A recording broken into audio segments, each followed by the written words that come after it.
আমার কাকিমার ছেলে ভাইও গেছিলো দিদির বাড়ি এই পুজোটাতে। আমার মেয়েকে নেল পালিশ লাগিয়ে দিচ্ছিল, আমার মেয়েও মানে বসে বসে বেশি নেল পালিশ লাগাচ্ছিল।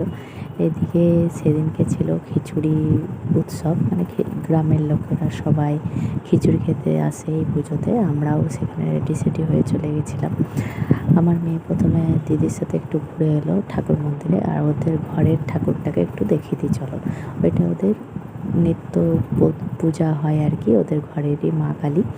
আর এখানে আমি রেডি হয়ে নিয়েছিলাম, আমার বোনও এদিকে রেডি হয়ে নিচ্ছে।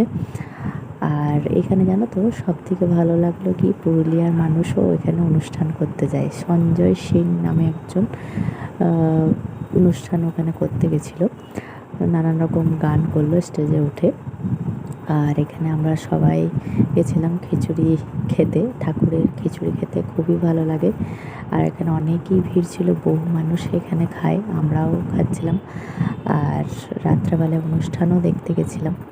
এদিকে রাত্রেবেলায় পকোড়া, চিকেন পার্টিও চলছিল আমাদের। তো যাই হোক, সবটাই তোমাদেরকে শেয়ার করছি, তোমরা দেখতে থাকো।